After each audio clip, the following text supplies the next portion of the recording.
예, 안녕하세요. 구역장님, 반장님. 예, 드디어 이제 올 한 해 우리 원래 연수 이제 시작합니다.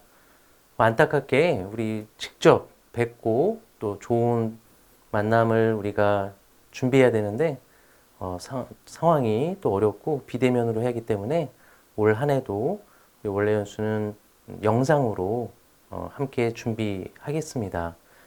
이번 해는 주제가 신약 성경입니다. 신약 성경 안에서의 사건들 안에서 우리에게 다가오셨던 예수 그리스도를 우리가 묵상하고 만나고 그분과 함께 더 잘 지낼 수 있도록 준비하는 한 해입니다. 그래서 2월 시작하면서 첫 강의 주제는 신약 성경 배경의 이해라는 제목으로 원래 연수를 준비했습니다. 오늘 강의는 조금 재미가 없고 좀 딱딱할 수도 있어요. 왜냐하면 역사적인 부분도 있고 당시의 관습, 문화적인 또 상황들을 우리가 살펴볼 것이기 때문에 재미가 좀 없을 수도 있는데 중요한 것은 우리가 신약 성경을 잘 이해하기 위한 준비 작업이다 이렇게 생각하시면 좋을 것 같습니다. 저도 되도록 좀 쉽게 또 간단하게 당시의 배경들 함께 살펴보도록 하겠습니다. 오늘 우리가 살펴보고자 하는 목적이 있어요. 목적은 단순히 지식이 아닙니다. 역사, 지리, 그런 지식을 많이 쌓기 위한 것이 아니라 우리의 목적은 오직 하나, 바로 예수 그리스도의 메시지를 잘 이해하기 위한 것. 복음을 잘 이해하고 살아있는 하나님의 말씀으로 우리가 받아들여서 지금 살고 있는 삶 안에서 내가 그리스도를 잘 따르기 위한 것입니다. 그래서 오늘 강의가 이제 앞으로 우리 구역장님들, 반장님들께서 읽고 묵상하시고 들으실 말씀들, 그 말씀들을 위한 것이다라는 거 좀 이렇게 말씀드리고 싶습니다. 자, 그럼 이제 시작 기도 함께 바치겠습니다. 시작 기도로 이제 루카복음 4장 18절 말씀을 준비했습니다. 이 부분은 예수님께서 처음으로 회당에서 가르침을 주셨던 그 순간이죠. 그래서 그 예수님의 첫 가르침 우리가 마음에 새기면서 기도로 함께 하시겠습니다. 성부와 성자와 성령 이름으로 아멘. 주님께서 나에게 기름을 부어주시니 주님의 영이 내 위에 내리셨다. 주님께서 나를 보내시어 가난한 이들에게 기쁜 소식을 전하고 잡혀간 이들에게 해방을 선포하며 눈먼 이들을 다시 보게 하고 억압받는 이들을 해방시켜 내보내며 주님의 은혜로운 해를 선포하게 하셨다. 성부와 성자와 성령 이름으로 아멘. 예, 그러면 이제 처음으로 우리가 살펴볼 제목 1번, 예수님 당시 역사적 상황은 어떤가요? 크게 두 가지를 좀 말씀드리고 싶어요. 당시 예수님께서 우리에게 오셨던 당시 큰 두 개의 거대한 문화의 가운데 있었습니다. 첫 번째는 헬레니즘 문화고요. 두 번째는 로마, 이제 새롭게 또 떠오르는 로마 제국이라는 이 거대한 두 문화 사이에 예수님께서 사셨던 우리 유다, 이스라엘은 놓여 있었습니다. 그래서 구체적인 상황, 바로 헬레니즘과 로마라는 이 두 개의 상황을 살펴보면서 우리가 좀 더 발전시켜 보겠습니다. 예, 좀 더 넓혀서 예수님 오시기 바로 직전까지의 역사를 좀 간략하게 좀 보여드릴게요.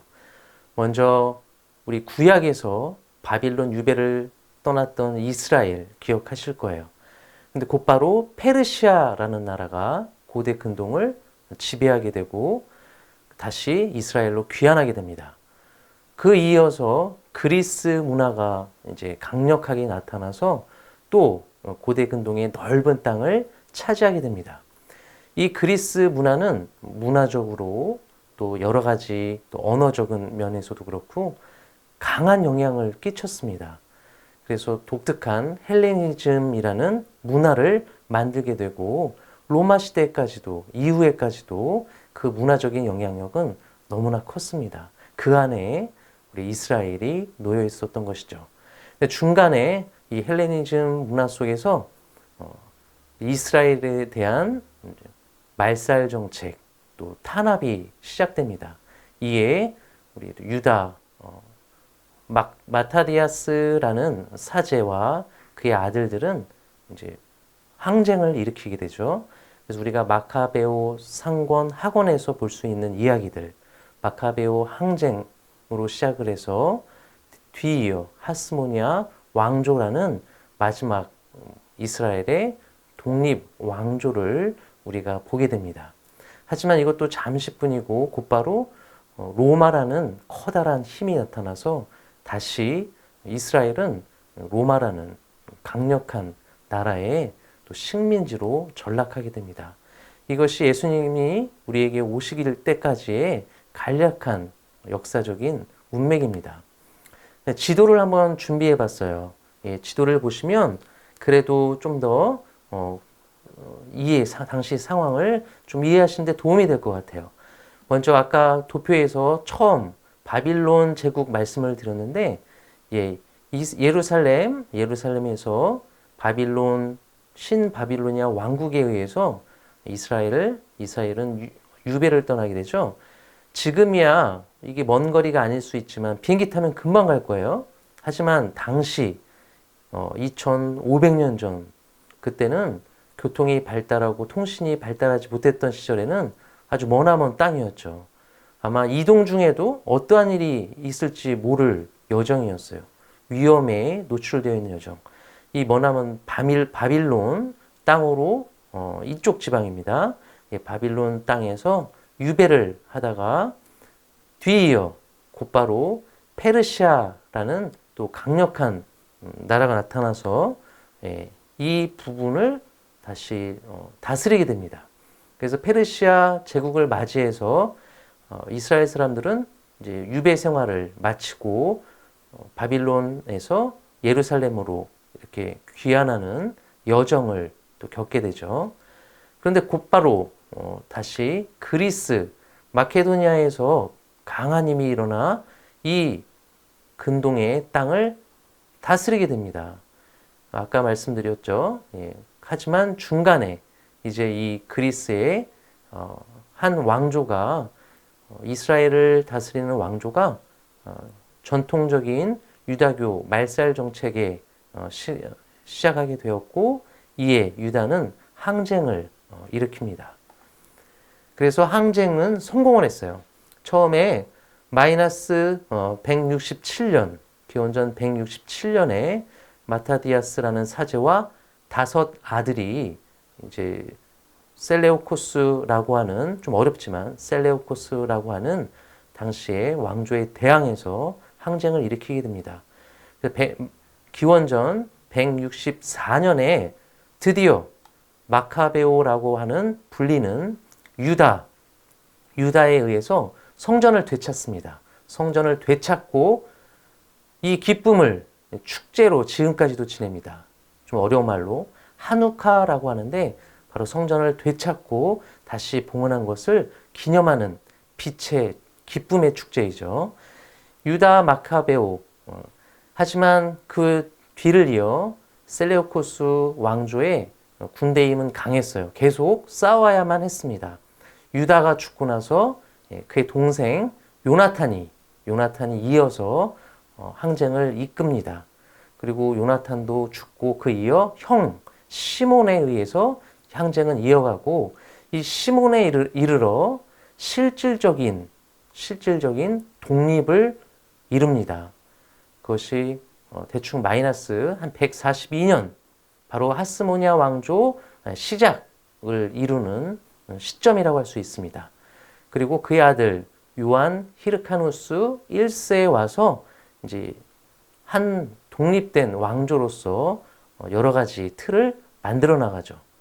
그런데 안타깝게도 계속 이어오면서 이 마지막에 우리 살로메 알렉산드라 다음에 이 2 아들이 있어요. 아리스토블로스 2세와 히르카누스 2세 2 아들이 있었는데 이 두 아들 간의 싸움이 일어납니다. 이 권력을 잡기 위한 싸움이 일어나죠. 그런데 이 싸움 중에 커다란 힘으로 등장한 로마를 서로 이용하려고 싸웠어요.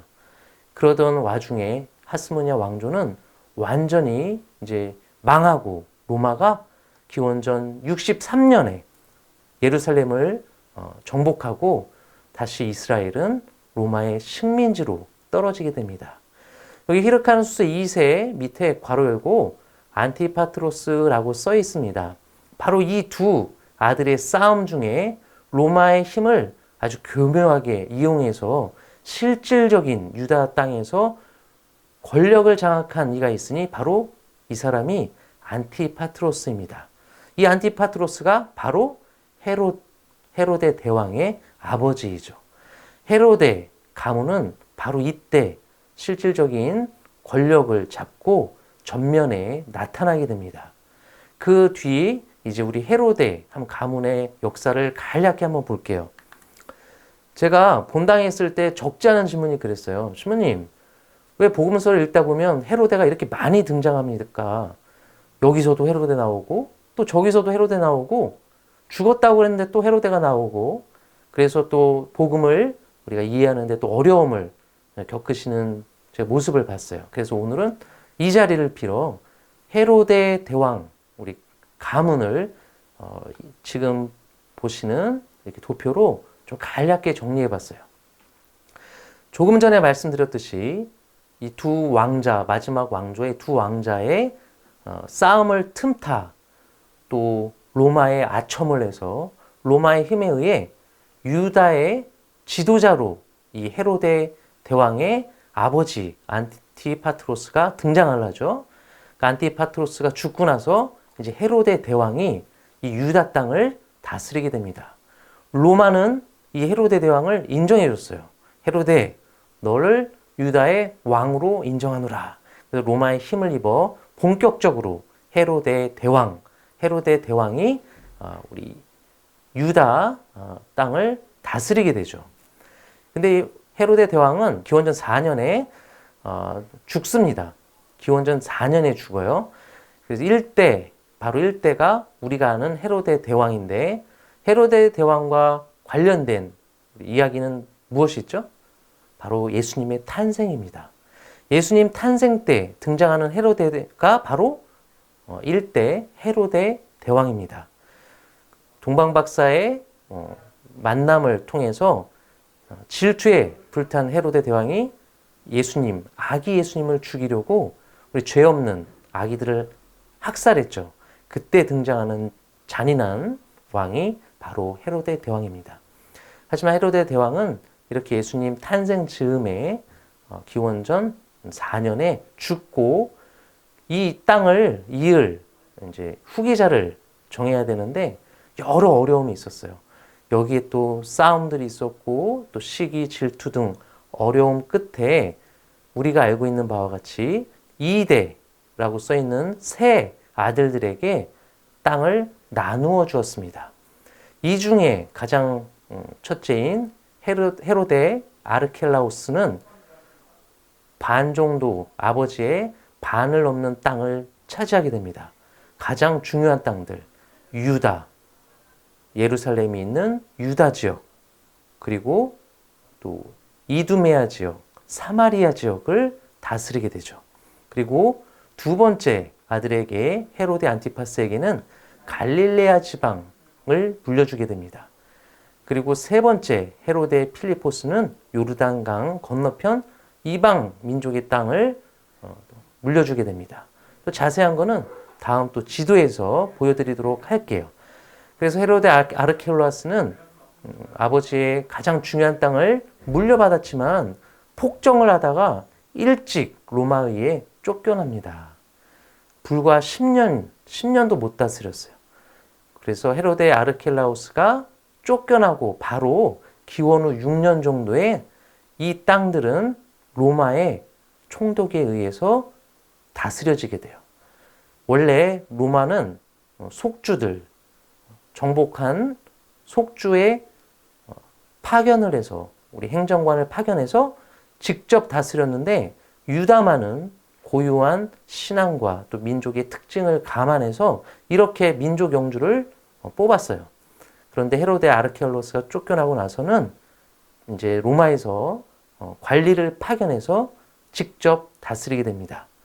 그래서 로마 총독이 다스리게 되는데 참고로 예수님 시대 때 바로 이 지역 유다와 사마리아, 이두메아 지역의 로마 총독이 바로 빌라도이죠. 빌라도는 5번째 5대 총독입니다. 그리고 헤로데 안티파스는 갈릴레아의 영주였어요. 갈릴레아는 예수님께서 많은 시간을 보내셨던 곳이죠. 갈릴레아 호수에서 제자들을 부르시고 공생활을 시작하시고 많은 기적들 또 우리 하느님 나라를 선포하셨던 곳, 바로 그곳에 다스렸던 우리 왕이 헤로데 안티파스였습니다. 유명한 이야기로는 우리 동생의 아내인 헤로디아와 결혼을 하려고 했다가 세례자 요한에게 비판을 받았던 헤로데 기억하시죠? 바로 헤로데 안티파스입니다. 그리고 그 손자뻘 제3대가 헤로데 아그리파스 1세예요. 헤로데 아그리파스 1세에 관련된 이야기로는 바로 야고보 사도를 죽였습니다. 헤로데 아그리파스는 유다의 마음을 사기 위해서 유다와 각을 세우고 있었던 우리 그리스도인 그 대표의 사도 야고보 사도를 죽였던 것이에요. 그리고 또 베드로 사도를 투옥을 했습니다. 거기에 나오는 헤로데가 바로 손자뻘인 헤로데 아그리파스 1세이고 뒤를 이어 헤로데 아그리파스 2세가 등장을 하죠. 사도 바오로와 이야기가 있습니다. 사도 바오로의 재판을 들었던 그 왕이 바로 헤로데 아그리파스 2세입니다. 이 정도 이렇게 간략하지만 정리를 하면 다시 우리 여러분들께서 복음을 읽으실 때 좀 큰 도움이 될 거예요. 이제 혼란스럽지 않고 어느 왕이 어떻게 어떤 이야기 누구와 관련이 되는가 이렇게 한번 정리를 하시면 좋을 것 같아요. 지도로 좀 보여드릴게요. 먼저 첫 번째 아들 일찍 쫓겨났던 헤로데 아르켈로스가 물려받은 땅은 바로 유다 땅이 여기죠. 여기 유다와 사마리아 지방 그리고 이두메아 지방이었습니다. 그런데 바로 쫓겨나고 로마의 총독이 파견되어 이 지방을 직할로 다스리게 되었죠. 그리고 헤로데 안티파스가 바로 이 갈릴레아 지방을 다스렸고 그 다음에 페레아 지방을 함께 다스렸습니다. 그리고 세 번째 아들이었던 필리포스 영역은 바로 이 지역입니다. 여기 이 지역인데 이 지역도 사실은 중요해요. 복음에서 여러 마을들이 등장을 하죠. 대표적으로 마르코 복음에서 베드로 사도가 예수님, 스승님 당신은 메시아십니다 라고 고백한 곳이 바로 카이사리아 필리피 이곳입니다. 이곳이 우리 헤로데 필리포가 우리 로마 황제에게 잘 보이기 위해서 이렇게 카이사르 황제 이름을 따서 만든 도시예요. 그런데 이쪽에 또 서쪽에 헤로데 대왕도 카이사르를 이름을 따서 바치기 위해 도시를 건설했는데 그 도시와 구분하기 위해 여기는 카이사리아 필리피라고 필리포스가 지은 카이사르라는 이름이죠. 그래서 이 부분이 유명하고 또 여기 보면 베사이다라고 등장을 하죠. 베사이다. 예전 이름이 베사이다였어요. 예수님 당시 베사이다였는데 여기도 헤로데 필리포스가 또 로마 황제에게 잘 보이고 싶어서 율리아스라는 왕비 이름을 따서 새롭게 이름을 바꿔 바친 도시, 마을을 도시화시켜서 바친 곳이 베사이다 율리아스입니다. 이 베사이다는 무엇으로 유명하죠? 바로 빵의 기적으로 유명하죠. 루카복음 9장에 보시면 빵의 기적이 일어나는 곳이 바로 이 베사이다죠. 이렇게 지도와 또 헤로데 가문의 또 가계도를 함께 정리해서 보니까 좀 더 우리가 이해하는 데 도움이 될 것 같아요. 그 밖에 또 재미난 또 마을 이야기들은 또 조금 있다가 다시 지도와 함께 보도록 하겠습니다. 그 다음에 이제 헤로데 가문 뒤이어서 우리 이스라엘에 있어서 중요한 사건 좀 다루도록 하겠습니다. 바로 유다 독립전쟁이고 그 결과로 이루어진 예루살렘 파괴입니다. 전개는 66년부터 70년까지 유다 독립전쟁이 일어났고 70년에 성전이 파괴가 됐고 성전은 파괴됐지만 다시 요새로 항쟁을 하기 위해 옮겨갑니다. 그래서 사해 요새들로 들어가서 마사다라는 요새로 가서 끝까지 항전을 하다가 결국은 74년에 완전히 진압됨으로써 유다의 독립전쟁은 끝이 납니다. 배경은 아까 기원 후 6년부터 로마의 직접 통치가 이루어진다고 말씀드렸죠. 필연적으로 이때부터 갈등이 쌓이기 시작합니다. 왜냐하면 로마 황제는 신격화됐었어요. 이것은 우리 유다의 유일하신 하느님 야훼 신앙과 부딪힐 수밖에 없는 것이에요. 특별히 40년경에 갈리쿠라라는 황제 이후부터는 숭배의식이 더욱 강화되면서 유다와 갈등을 빚습니다. 더욱이 유다인들에게 너무나 중요한 사제, 대사제 임명을 로마가 하는 데서 오는 또 불만들, 더욱이 불합리한 세금 정책이 이렇게 유다인들로 하여금 로마에 반대하는 이런 감정을 쌓게 만드는 것이죠. 참고로 우리 복음에 보면 여러분들 세리를 부르시는 장면이 나오죠. 세리들. 바로 로마는 세금 정책을 직접 걷지 않았어요. 유다인들을 뽑아 세워 세리라고 뽑아 세워서 세금을 걷게 했습니다. 그리고 디테일하게 규정하지 않았어요. 총량만 바쳐야 되는 로마에게 바쳐야 되는 총량만 정해줬습니다. 그럼 세리들은 이 총량을 맞추기 위해서 어떻게 막 걷어야겠죠. 더 걷으면 남으면 자기 몫이 됩니다. 그래서 더 많이 걷으려고 동포죠. 같은 민족 유다 사람들에게 좀 많은 세금 거두면서 또 갈등이 일어났어요. 이렇게 세리들은 그래서 유다인들에게 배신자, 민족의 반역자, 죄인으로 낙인 찍혔습니다. 그래서 물질적으로는 한편으로는 부유하게 살 수도 있고 정신적으로는 외롭게 피폐하게 살 수밖에 없는 상황임을 또 우리가 복음을 함께 묵상하실 때 기억하시면 좋을 것 같아요. 그런 와중에 직접적인 원인으로는요. 플로로스라는 총독이 있었어요. 플로로스라는 총독은 64년부터 66년까지 유다의 총독이었는데 성전을 탈취하는 사건이 일어납니다. 성전은 이스라엘 사람들에게 너무나 중요한 것이죠. 근데 여기를 이렇게 탈취하고 또 성전을 이렇게 모욕되게 하는 사건이 일어나자 이제 무력 항쟁이 일어났는데 잔인하게 무력으로 진압을 하게 됩니다. 이에 열혈당원들 중심으로 항쟁이 일어나게 돼요. 성전에서. 이를 진압하기 위해 로마에서는 베스파시아누스와 티투스라는 장군을 파견합니다. 그래서 예루살렘에 도착해서 진압하기 시작을 하죠. 중간에 베스파시아누스 황제는 이제 로마로 돌아가야 되는 사건이 일어났고 그 아들 티투스 장군이 남아서 70년 봄에 예루살렘을 점령하고 성전을 파괴하게 됩니다. 유다인들에게 성전은 너무나 중요하다고 말씀드렸고 또 앞으로도 보시겠지만 하느님이 거처하시는 곳, 이 세상의 중심이고 유다의 신앙생활의 중심이 성전입니다. 이곳이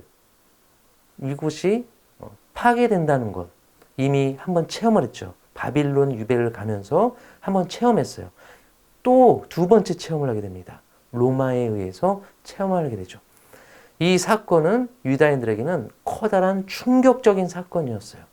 충격적인 사건이었고 절망 속에 너무 힘든 신앙의 좌절을 맛보게 하는 사건이었습니다.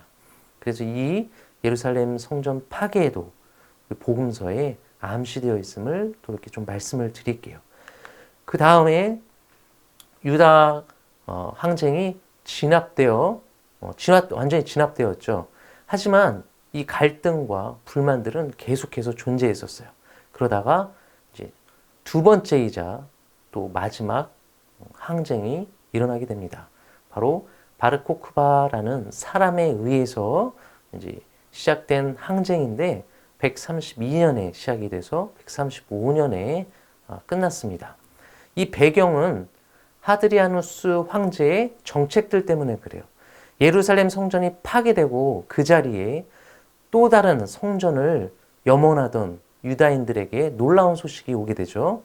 바로 그 자리에 새 도시를 건설하고 이방인들의 신전을 짓겠다라는 하드리아누스 황제의 정책, 그리고 거기다가 아브라함의 후손임을 나타내는 축복의 상징 할례를 금지하는 법이 발표되면서 다시 한번 유다는 분노에 가득해 항쟁을 하게 됩니다.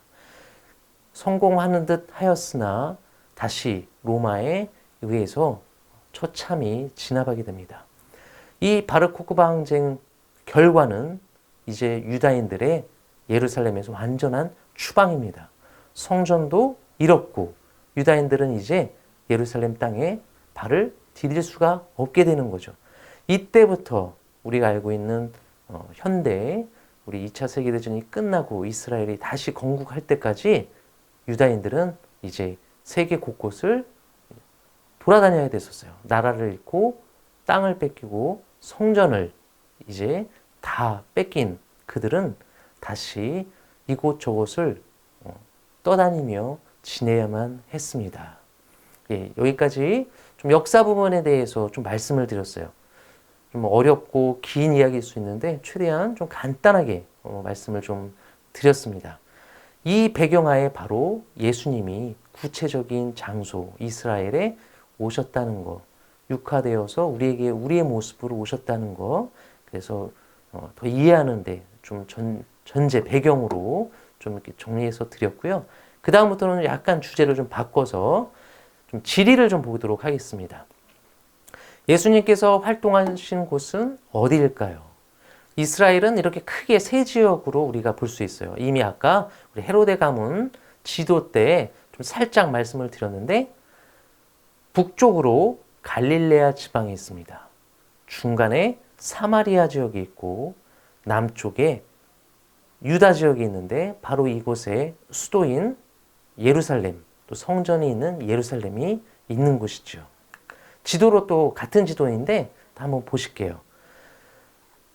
가장 북쪽이 우리 갈릴레아 지방이라고 말씀을 드렸죠. 이 부분입니다.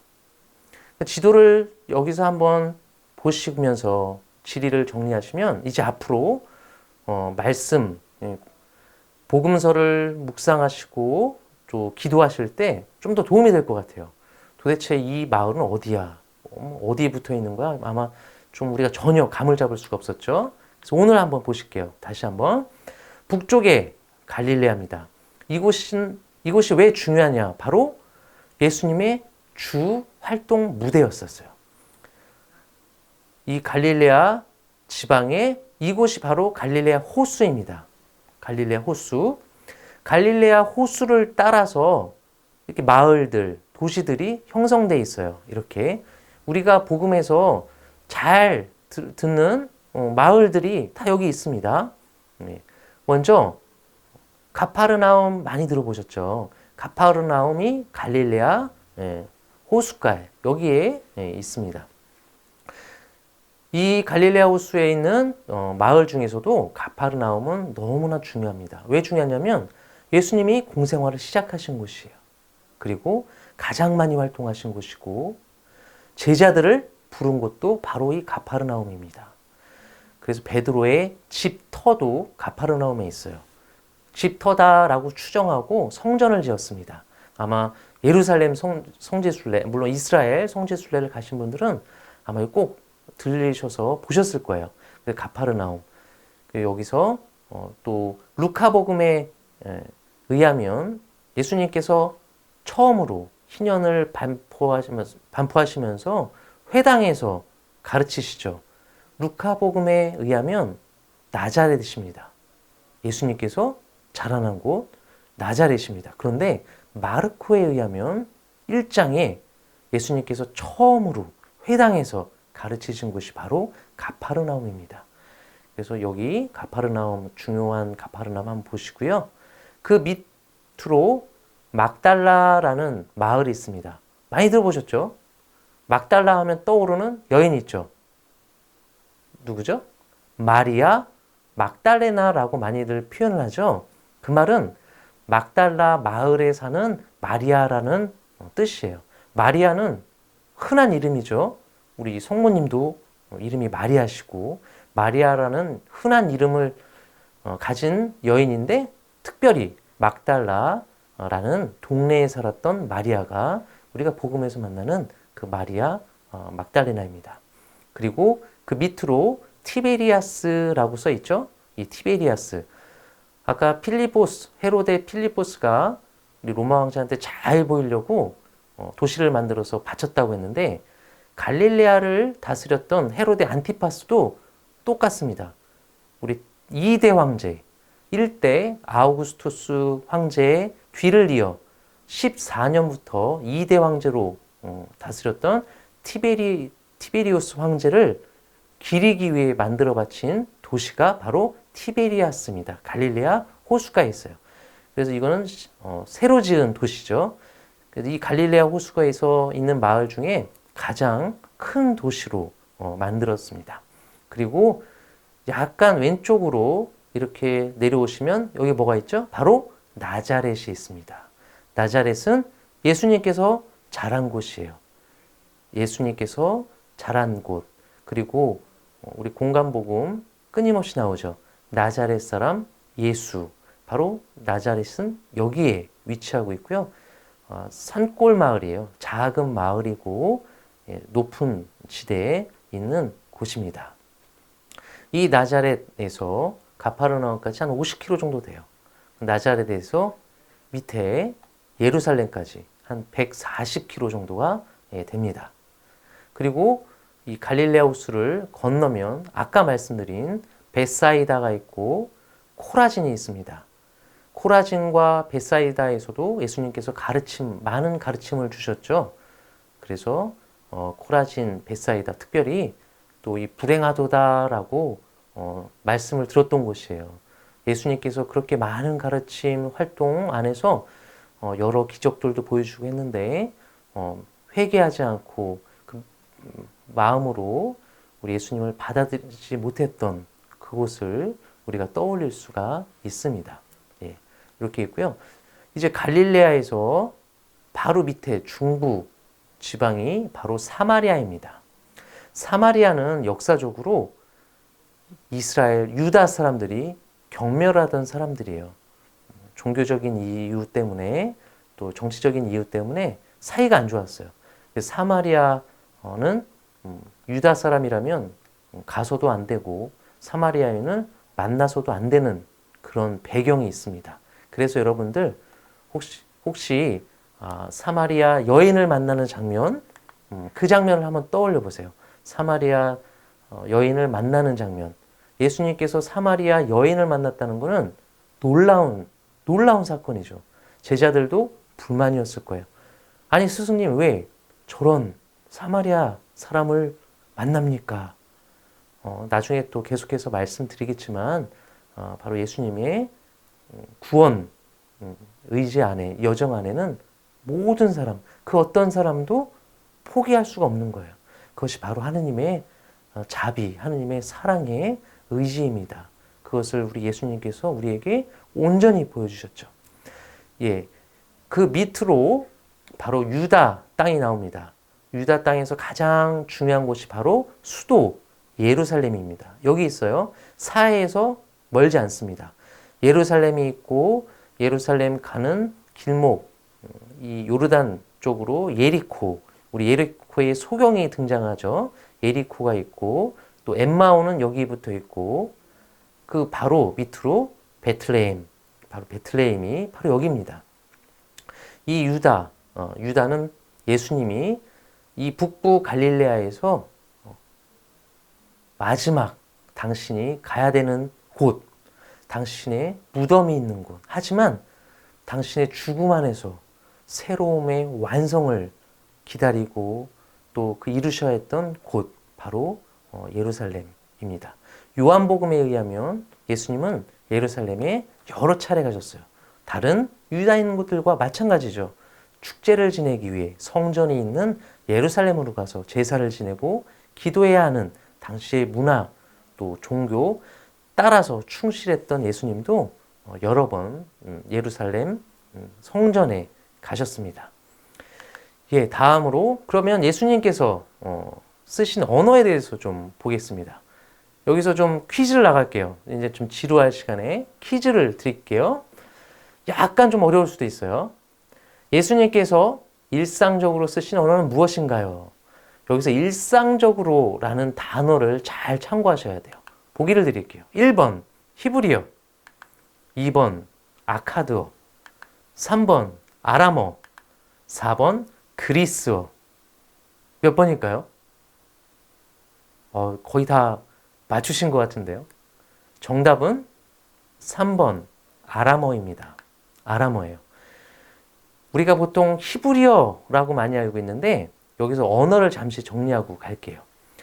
예수님 당시에 이스라엘에서 특히나 갈릴레아 지방, 우리가 아까 본 갈릴레아 지방에서 일상적으로 썼던 언어는 아람어입니다.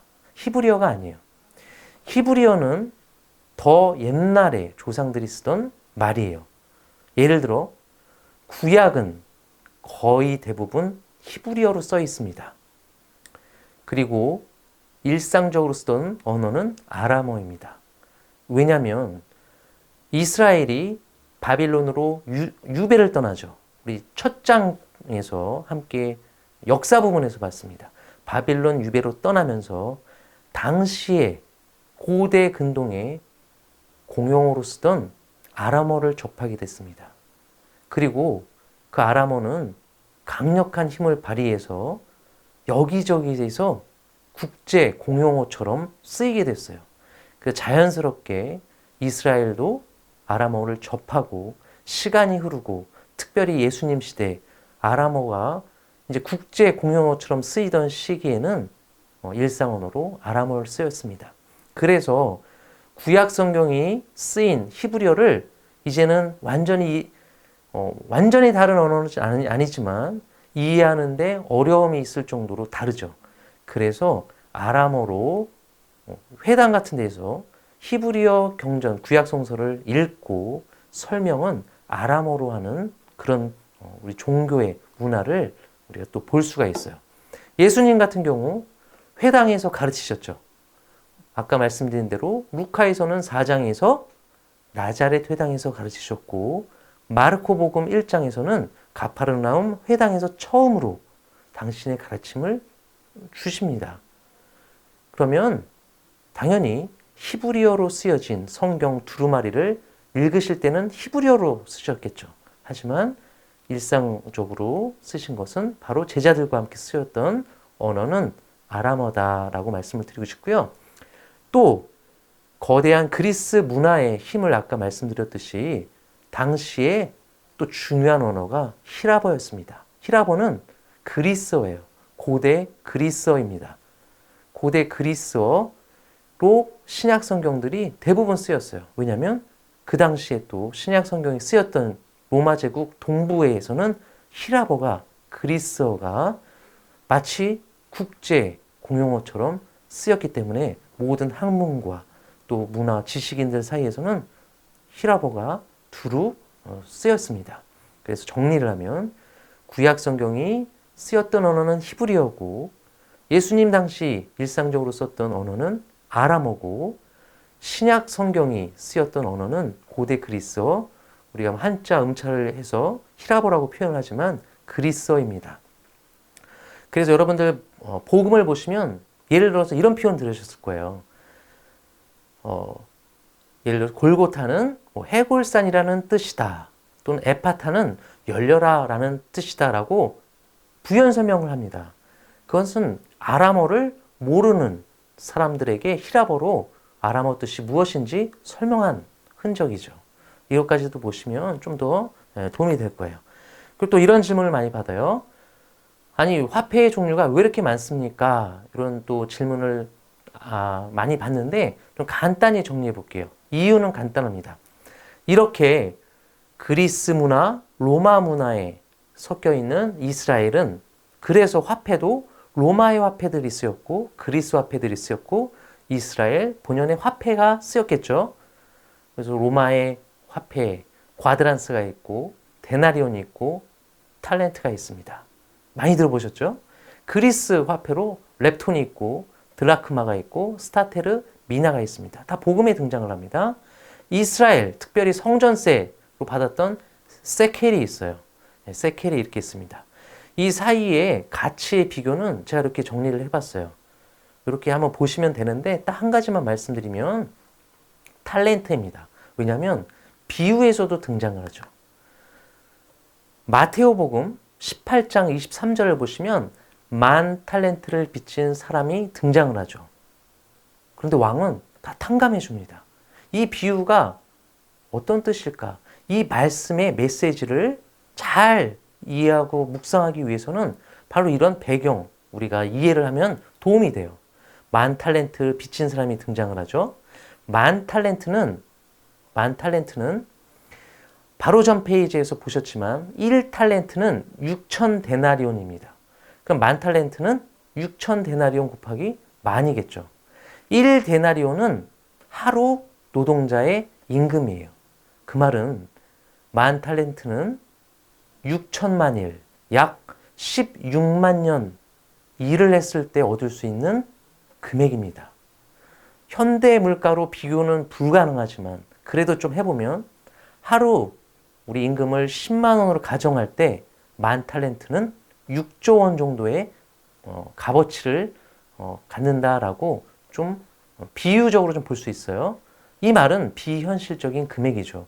여러분 생각해 보세요. 나 빚이 있는데 6조 빚이 있어. 상상할 수도 없고 6조의 빚이란 건 갚을 수 있는 길도 우리가 볼 수 없죠.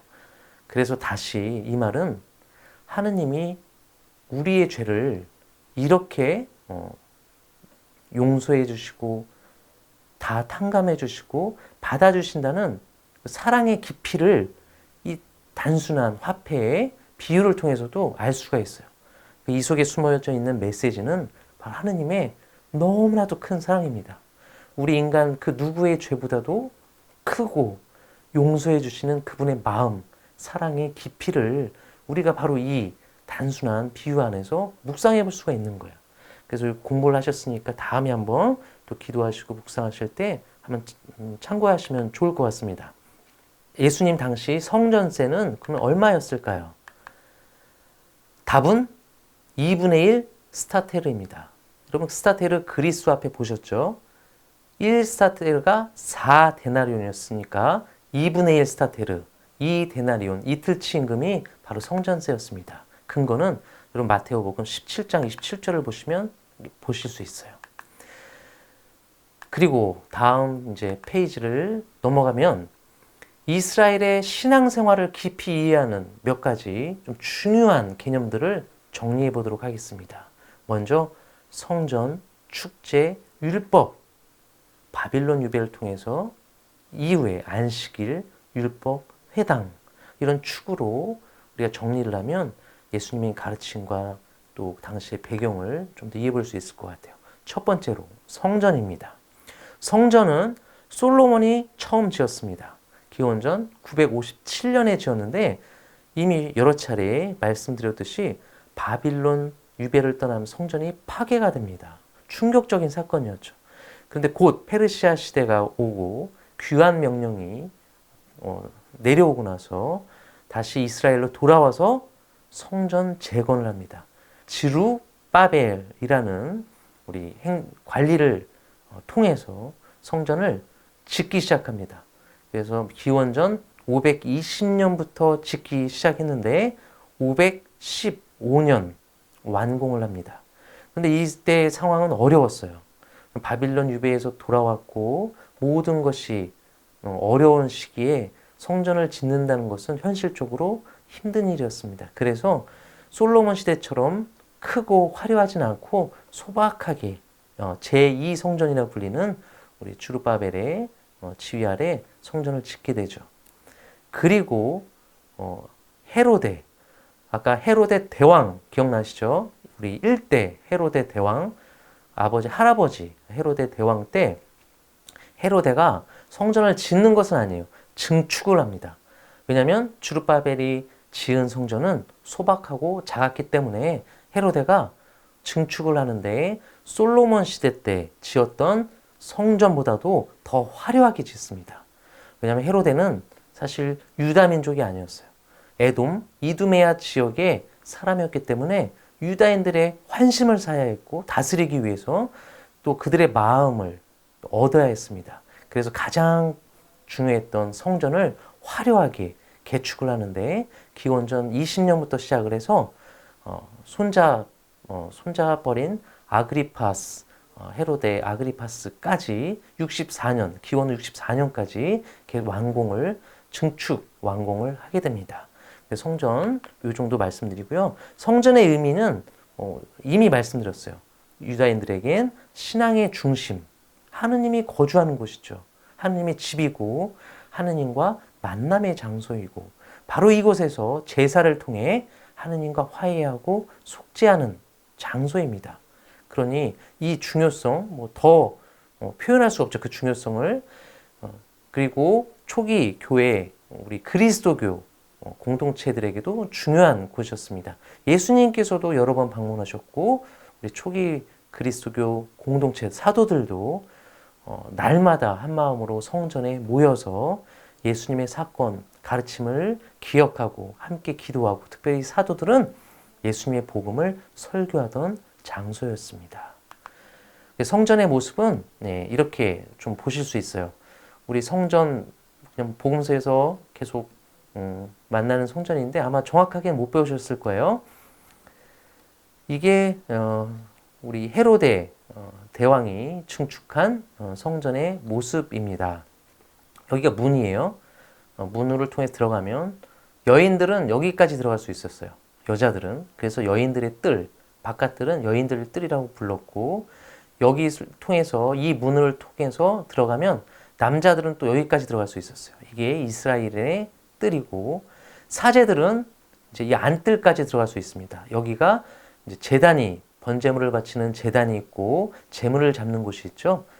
그리고 이 안으로 본 성전 이제 안으로 들어가게 되면 이 현관을 통해서 들어가게 되면 이 성소가 있고 또 이 성소 안쪽으로는 가장 거룩한 지성소가 있어서 개하의 궤를 모시는 곳인데 이 지성소는 대사제만 그것도 1년에 한 번 속죄의 날 때 들어갈 수 있는 곳입니다.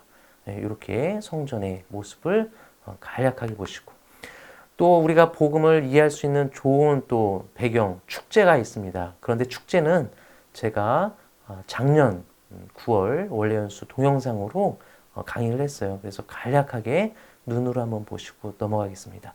파스카 주간절, 초막절이라는 큰 3대 축제가 있고 예수님께서도 충실하게 예루살렘 성전을 방문하셔서 기도하시고 축제를 지내셨다. 이렇게 좀 말씀을 좀 드리고요.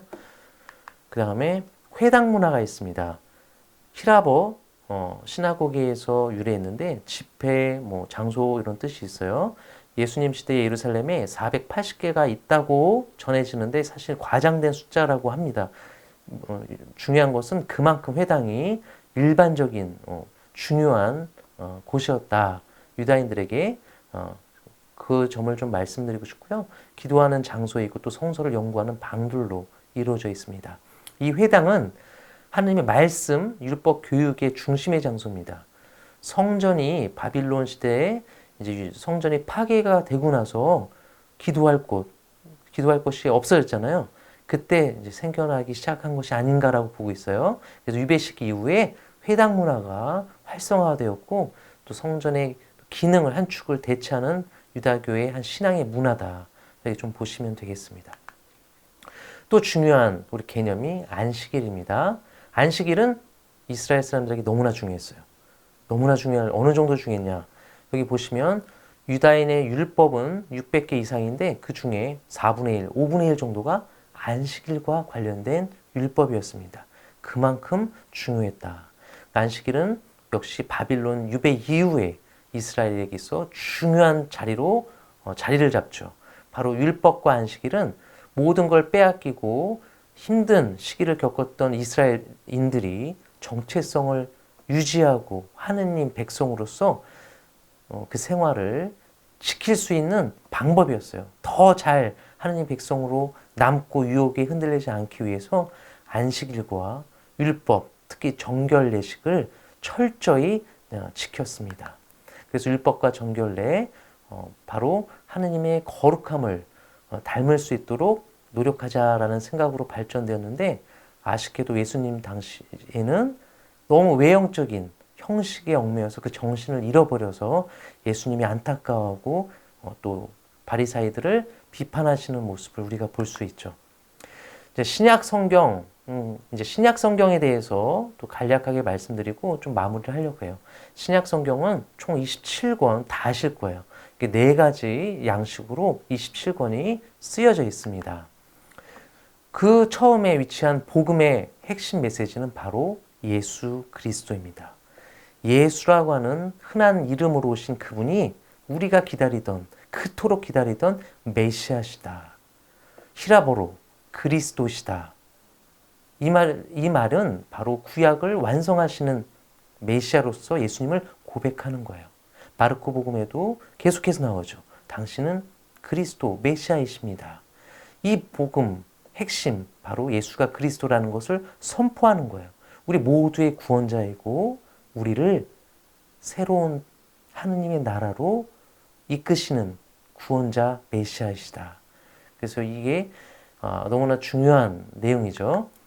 그래서 메시아를 보시면 구약 성서에서 전통이 있어요.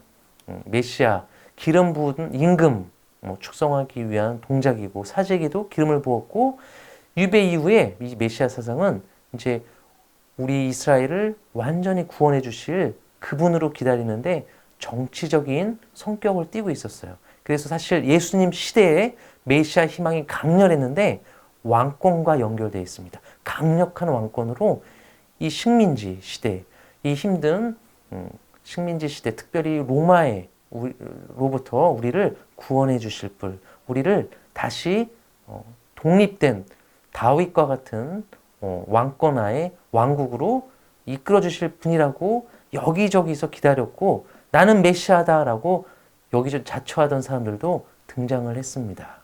그런데 복음은 예수님이야말로 이 메시아십니다라고 선포하는 책인데 성경인데 놀랍게도 마르코 복음에서는 예를 들어 함구령이 나오죠. 그 이유는 간단합니다.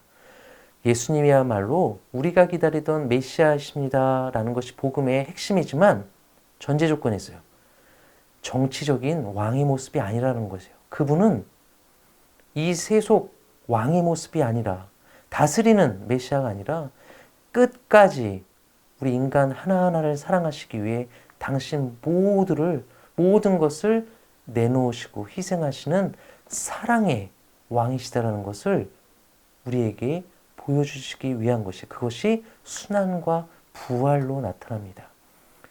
메시아라고 고백하면서 이 세상의 왕이 아니라 처참하고 잔인하게 죽어가는 왕의 모습을 그려주는 것이 복음이고 그 결론은 처참함이 아니라 우리 눈으로 그동안 볼 수 없었던 찬란한 부활의 길을 열어주신 바로 그 메시아의 진정한 모습을 복음은 가르쳐주고 있는 것입니다.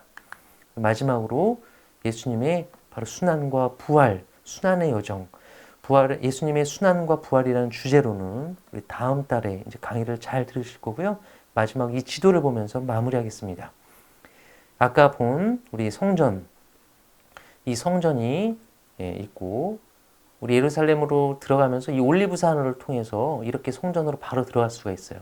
예수님은 성전으로 들어가셨다가 다시 나오시고 예루살렘 입성 베파게에서부터 우리가 이제 알고 있는 바대로 성지주일 때 기념하는 예루살렘 입성 그 사건을 보게 됩니다. 그리고 잡히시죠. 잡히시는데 여기 보면 안토니오 요새라고 했습니다. 이건 로마군을 주둔시켰던 곳이에요.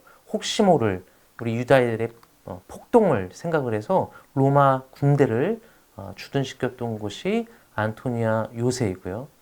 그리고 이곳에 헤로데 궁전을 지어서 당시 총독은 카이사리아라는 곳에서 지내다가 이렇게 파스카 같은 특별한 때 예루살렘으로 들어와서 지냈습니다. 그때 헤로데 궁전에서 지냈고 헤로데 안티파스 갈릴레아 영주도 파스카를 지내러 예루살렘으로 들어와서 아마 이곳에서 하스모니아 궁전이라고 추정되는 이곳에서 지내지 않았을까라고 우리가 추정을 하고요. 예수님이 이제 최후의 만찬을 하시고 올리브산에서 기도하시면서 잡히시고 그 다음에 끌려가신 곳이 가야파 대사제 가야파의 집으로 가서 우리 예루살렘 최고의회에서 신문을 받으시죠. 그리고 사형 집행권이 없었던 의회는 사형을 위해서 빌라도에게 보냅니다. 그래서 헤로데 궁전에 머물 빌라도로 예수님께서는 가셔서 여기서 신문을 받으시고 사형 선고를 받으시고 이 골고타라고 하는 이 언덕으로 십자가를 지고 올라가신 이 여정을 우리가 한번 이렇게 좀 보실 수가 있습니다. 예, 뭐 짧은 시간에 이렇게 좀 많은 내용을 좀 이렇게 함께 들여다봤는데 그래도 어렵지만 좀 간단하게 우리 함께 이 시간을 통해서 정말 이제 다음 달부터 본격적으로 우리 예수님 만나기 위한 작업이죠. 예수님을 더 깊이 만나고 예수님의 말씀, 복음 말씀을 더 잘 이해하기 위한 좀 작업으로 좀 이렇게 생각하시고요.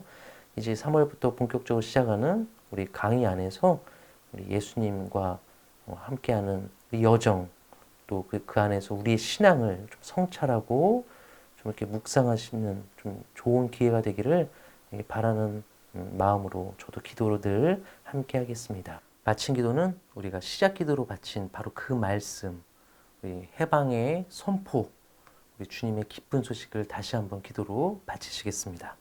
성부와 성자와 성령의 이름으로 아멘. 주님께서 나에게 기름을 부어주시니 주님의 영이 내 위에 내리셨다. 주님께서 나를 보내시어 가난한 이들에게 기쁜 소식을 전하고 잡혀간 이들에게 해방을 선포하며 눈먼 이들을 다시 보게 하고 억압받는 이들을 해방시켜 내보내며 주님의 은혜로운 해를 선포하게 하셨다. 성부와 성자와 성령의 이름으로 아멘. 감사합니다.